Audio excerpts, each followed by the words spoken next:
Alright everyone, I'm going to go ahead and break down all the possible trades you could have taken today using the MP50 concept.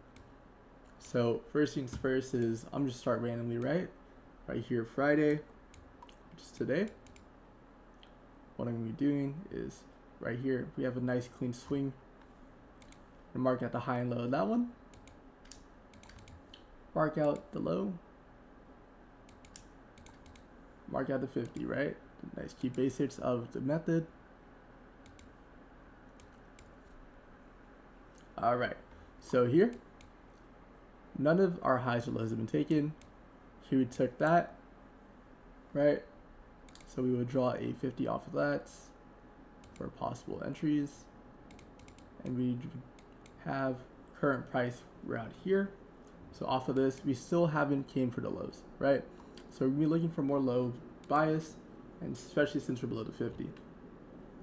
What I'm gonna be doing, right, once we're below it, I'm gonna be looking for our previous lows as a first initial level of TP. So off the entry right here, would have been something like this. Would have looked for the nice rejection off of it, so breakout, come back up to retest it, and take the entry. Just like that. Would be a nice clean example. And now that we're taking out the low and the high, we're going to take the 50% of the 1 minute candle that sweeps the higher low. And we would have nice entries along the way. So here, right, we wouldn't have known this was here, but we could have taken an entry off of that, targeting previous levels of support resistance. So same thing right here, we could take the short, and now here we have a clear consolidation range, just like that. So you can just keep trading out of it until the range is broken. So that would have been some of our potential trades right there. And let's just say we want to use this guy, right? Just this smaller swing, take a 50 from that. And right here, we would have got nice entries targeting the highs or lows. It's very important to know how price acts in order to get proper entries, just so we don't get false indications of taking an entry. Wick out, right, to the top, sell. Wick down, buy, right? Simple enough. So right here, wick up, sell, wick up, sell, wick up, sell, right? Here, wick down, buy, targeting high of the consolidation range, or even your previous highs. Just like that. Now, it's around that initial 50% level that we had before, right? So we could still take trades off of that. So off of this, right, you can clear chart.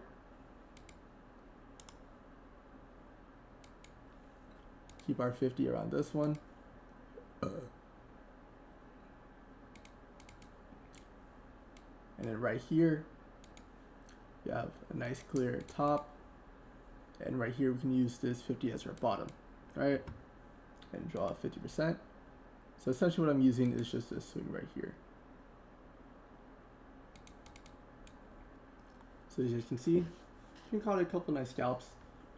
So really important thing to do is make sure you're using previous levels, right? Previous levels, previous levels, previous levels. Always want to use it for continuation, take profits, support resistance, anything. So here we got a nice entry. And here we had another swing, right?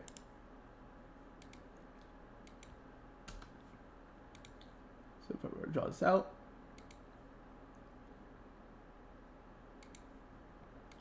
even up to this guy. Start, bottom, right? There. Another entry for short, simply targeting previous lows. So that would be another entry right there. Now I say, okay, you know what the fuck's going on right now, right? Well, if we draw this out, let's say we're just using this as an overall range now. So here we had 50, top of the range, bottom of the range.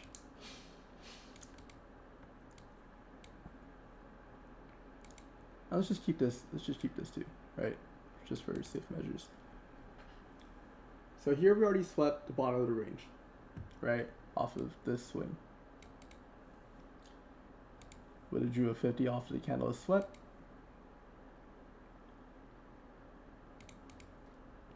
And here you can see how we could have got some nice short entries targeting previous levels. But here we broke up above, back into range, take the rejection off of it, target the 50% of the range, and just like that. So off here I'm more interested in more sellers to come back in just because we're below the 50 again. Remember, your main thing you're using for your bias is that larger scale 50 of the initial range.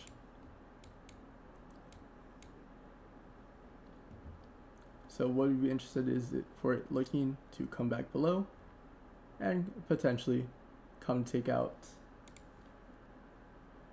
this level right here. And if it continues, it continues. Simple as that. So you can use all your internal ones. Sometimes you don't even need the larger scale, right? You could have just simply gone like, okay, here we have a new one, a new swing high, swing low. And we could just be playing off of this current price, or we could have just done this guy right here. Just play off of that. Sometimes you even use that full range. Just whatever range, stick to it, play it off of it, right? Just follow it. Know your price action and know your previous levels that you want it to come to, or you're looking for it to come to in general. Does have enough momentum to go up? Is there enough volume? Is price being consistent? Who's in control right now, buyers or sellers? Just play it like that. So there was a good amount of trades you could have taken today, all at least 100 ticks. If you guys have any more questions, always feel free to reach out to me.